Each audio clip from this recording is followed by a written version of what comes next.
अस्सलाम वालेकुम students of 8th class में आपका मुख्तार सर आपके साथ मुखातिब हूँ एफईआई की ऑनलाइन क्लासेस में। आज हम part number 2 topic how when and where का डिस्कस करने जा रहे हैं हिस्ट्री सब्जेक्ट से। तो हम इसकी शुरुआत फिर से अपने पिछले टॉपिक के छोटे से हिस्से कॉलोनियल वर्ड से शुरू करते हैं। जो ही ये वर्ड हमारे सामने आ जाता है, whenever this word comes in front of us, एकदम से हमारे जहनों में ब्रिटिशर्स आ जाते हैं, अंग्रेज़ लोग आ जाते हैं। तो हिंदुस्तान में अपना दबदबा बनाने के बाद, क्योंकि ये एक ट्रेडिंग कंपनी की सूरत में यहाँ पर आए थे ब्रिटिशर्स, लेकिन ultimately they entered in the political matters of India, और उस तरह से उन्होंने धीरे धीरे करके हिंदुस्तान के पॉलिटिकल सिस्टम में घुस के हिंदुस्तान को अपने कब्ज़े में ले लिया। अब उसके बाद उन्होंने यहाँ के राजाओं नवाब्स को जो है अपना शिकार बनाते हुए उनकी टेरिटरीज़ को जो है अपने कंट्रोल में लेना शुरू कर दिया। तो कॉलोनियल का जो टर्म है, ये जो पॉइंट है, ये वो सिचुएशन रहती है जब किसी दूसरी कंट्री के लोग आके आपके कंट्री में बसते हैं या आते हैं और फिर यहाँ की इकोनॉमी या सोसाइटी के ऊपर कंट्रोल करते हैं या रेवेन्यू सिस्टम को अपने कंट्रोल में ले लेते हैं। इसको हम कॉलोनियल कहते हैं, कॉलोनियलिज्म इसको कहा जाता है।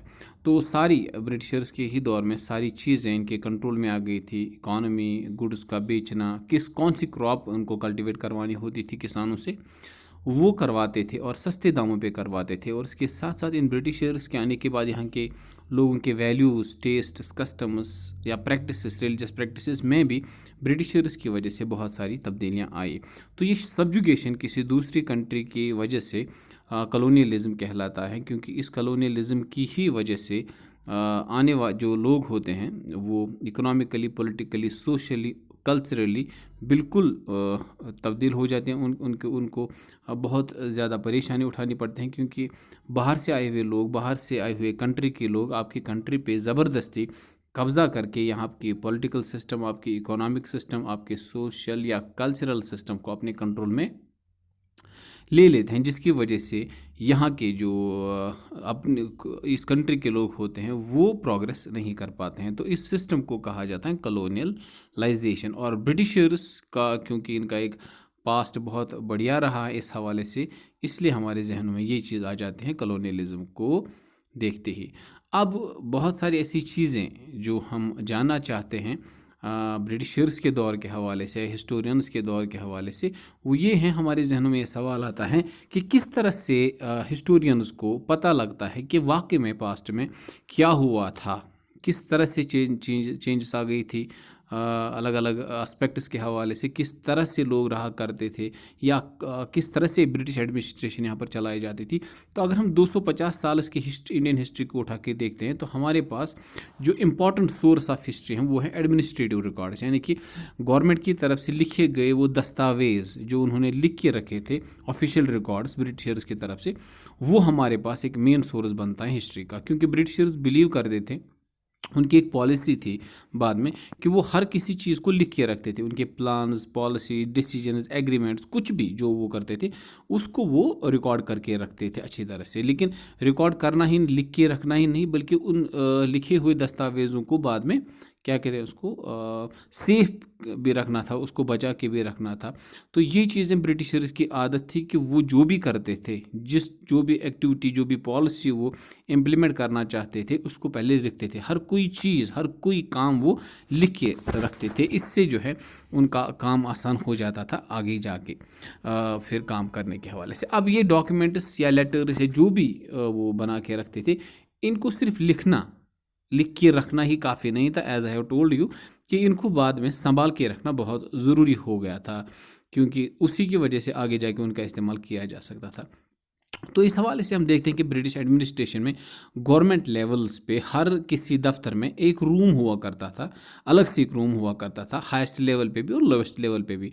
उस रूम में उस डिपार्टमेंट के लिखे हुए दस्तावेज़ों को रखा जाता था। तहसीलदार ऑफिस में भी एक रूम होता था, इसी तरह से कमिश्नरी में भी एक रूम होता था, सेक्रेटरीट में भी अलग से रूम होता था, लॉ कोर्ट्स में भी वहाँ पर अलग से रूम होते थे, रिकॉर्ड रूम्स हुआ करते थे, जिनमें इन दस्तावेज़ों को रखा जाता था। इसके अलावा कुछ इंस्टीट्यूशंस जैसे आर्काइव्स या म्यूज़ियम्स भी इस्टेब्लिश किए गए ब्रिटिशर्स की तरफ से, ताकि अच्छे अच्छे इंपॉर्टेंट डॉक्यूमेंट्स को प्रिजर्व करके रखा जाए। ठीक है सर।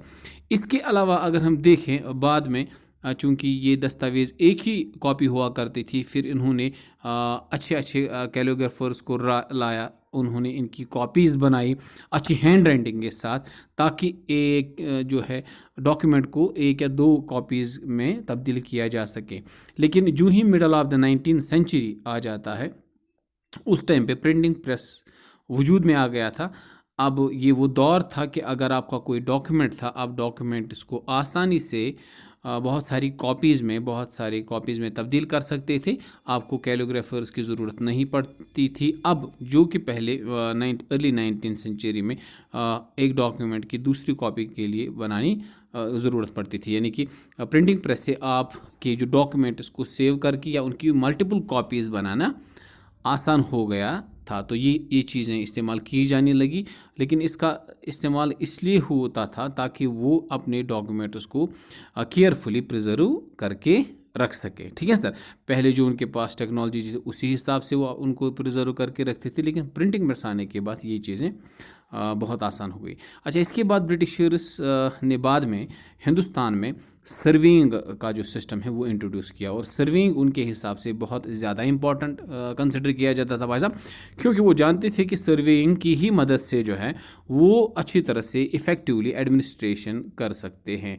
और इन चीज़ों को देखते हुए उन्होंने अलग अलग जगहों पे वहाँ की टोपोग्राफी, वहाँ के सॉइल क्वालिटी, वहाँ के पेड़ पौधे, फ्लोरा फाना या बाकी सारी चीज़ें, क्रॉपिंग पैटर्न, ठीक है, ये सारी चीज़ें सर्वे करनी शुरू कर दी, इनके बारे में जानना शुरू कर दिया, ताकि वो अच्छी तरह से बाद में रेवेन्यू सेलेक्ट कर सकते थे उस इलाके के हवाले से। अच्छा, इसी तरह से सर्विंग का सिलसिला आगे चलते हुए वो बाद में सेंसस कर ले लगे। हर 10 साल के बाद उन्होंने ये जानने की कोशिश की कि एक पर्टिकुलर रीजन में कितनी पॉपुलेशन आ गई हैं। ठीक है सर, तो इस तरह से वहाँ पर किस कास्ट के लोग रहते हैं, कौन सा रिलीजन, या कौन से लोग जो हैं वो कौन सा ऑक्यूपेशन करते हैं, ये भी उन्होंने बाद में सर्विंग के ज़रिए से ही जानना स्टार्ट कर लिया था। और इन चीज़ों के अलावा उनके पास कुछ और सर्वेइंग भी अलग अलग से की जाने लगी, जैसे बॉटनिकल सर्वेज पेड़ पौधों के हवाले से, जोलॉजिकल सर्वेज एनिमल्स के हवाले से सर्वेइंग की उन्होंने, आर्कियोलॉजिकल सर्वेज हैं पुरानी जगहों के बारे में